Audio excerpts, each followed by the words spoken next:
আজকে আমি আমার ককাটেল পাখির বাচ্চাদেরকে হ্যান্ড ফিড করাবো। যদিও ওদের বাবা মা ওদের খাওয়ায়, তারপরেও আমি দিনে একবেলা হ্যান্ড ফিড করানোর চেষ্টা করি। তাতে কি হয়, বাবা মার উপর প্রেশারটা একটু কম পড়ে।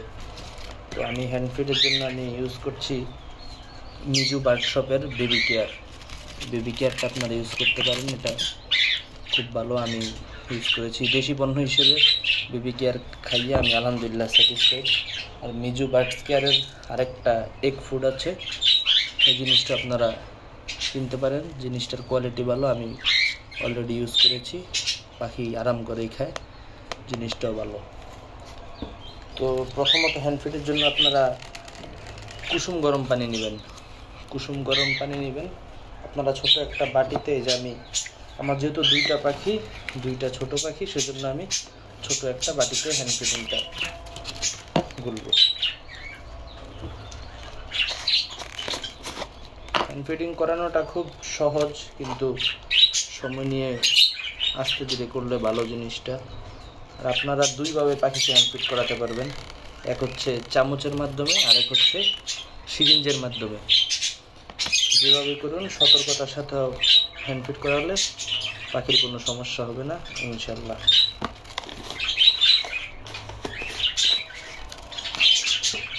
তো আপনারা এই যে প্রথমে আমি খাবারটা নিলাম, দেখতে পাচ্ছেন কিনা, এই যে খাবারটা নিলাম, খাবারটার সাথে পানি আস্তে আস্তে দিবেন। আর পুরোপুরি গরম পানি দিবেন না।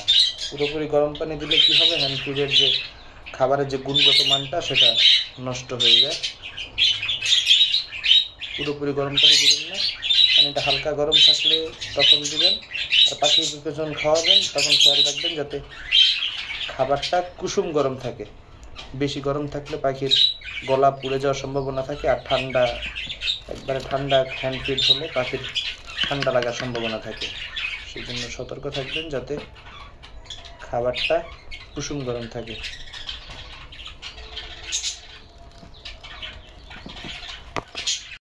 এই পাখির বাচ্চাদের জন্য আমার হ্যান্ড ফিডটা তৈরি করা অলমোস্ট হয়ে গেছে।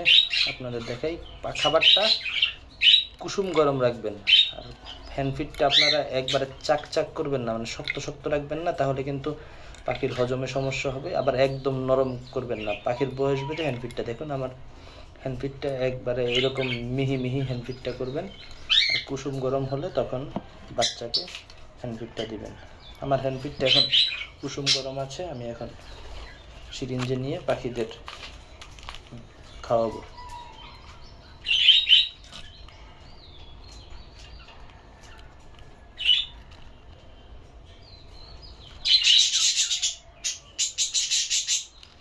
যে দেখুন হ্যান্ড ফিডে বাতাস ঢুকতে পারে, হ্যাঁ, এই যে এখানে বাতাসের, আপনারা চাইলে এইভাবে টোকা দিয়ে বাতাসটা ফেলে দিতে পারেন।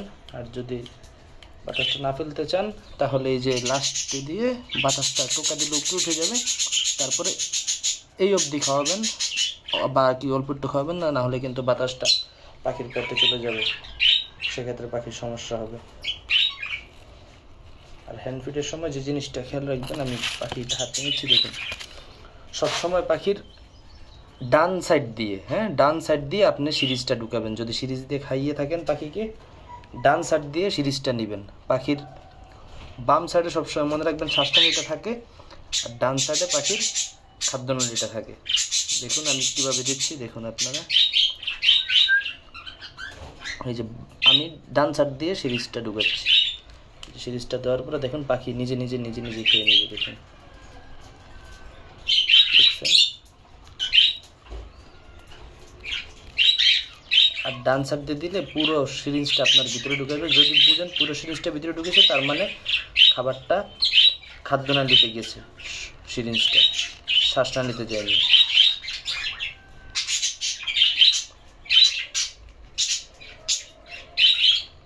দেখুন আমার এখানে একটু বাতাস আছে, সেজন্য আমি এতটুকু খাইয়েছি, বাকি এতটুকু রেখে দিয়েছি। দেখুন এখানে কিছুটা বাতাস আছে। এই যে আমার বাচ্চাটাকে হ্যান্ড ফিড করা শেষ, আরেকটা বাচ্চা আছে, এটাকে এখন হ্যান্ড ফিড দেবো। এটাকে আর একটু খাওয়াতে হবে, ছোটো বাচ্চাটাকে খাইয়ে নিই, তারপরে এটাকে আবার দেবো ইনশাল্লাহ। এই ছোটো বাচ্চাটাকে আমি এখন হ্যান্ড ফিড করাবো। দেখুন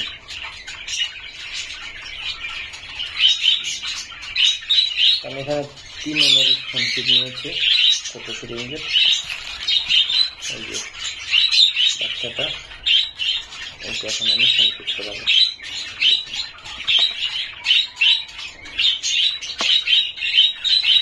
হ্যান্ডফিটটা সবসময় আপনারা মুখের ডান পাশ দিয়ে দেবেন। হ্যাঁ, ডান পাশ দিয়ে দিবেন, পাখি এমনিতেই ভিতরে নিয়ে নেবে। বাম পাশ দিয়ে কখনো হ্যান্ডফিট দিবেন না, দেখুন পাখিটা নিজে নিজে খেয়ে নেবে। দেখতে পাচ্ছেন কিনা?